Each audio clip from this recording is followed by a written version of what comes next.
आज आम्ही ताज लँड सँडमध्ये जेवायला जाणार असल्याचं राऊतांनी म्हटलं आणि त्यानंतर मंत्री गुलाबराव पाटलांनी त्यांना टोला लगावला। ताज लँड सँडमध्ये शिंदेंच्या शिवसेनेचे 29 नगरसेवक सध्या मुक्कामी आहेत।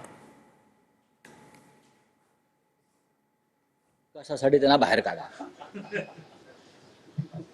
तुमच्या पक्षाचे, तुमच्या अमित शहांच्या पक्षाचे काय 25 एक नगरसेवक जे कोंडून ठेवलेले आहेत ताज लँड सँड नावाच्या हॉटेलमध्ये बंद करून आणि बाहेर चौकी पहारे बसवलेले आहेत खाजगी, त्यांना आधी बाहेर काढा अशी माझी त्यांना विनंती आहे। त्यांना मोकळा श्वास घेऊ द्या। मुंबईमध्ये स्वतःच्या राज्याचे मुख्यमंत्री म्हणून तुम्ही ताबडतोब पोलीस आयुक्तांना आदेश द्या, नाहीतर आज मी तिथे ताज लँड सँडमध्ये आम्ही जेवायला चाललेलो आहोत तर आमच्यावर संशय घ्यायचे काहीतरी। मला माहित नाही, ते शिंदे साहेब आहे, तर शिंदे साहेबांच्या डोक्यात काय असतं मला काही समजत नाही। संजय राऊत म्हणे आम्ही त्याच हॉटेलमध्ये जेवायला जाणार आहे, मग यावं, त्यांना त्यांचं बिल फक्त त्यांनीच भरावं।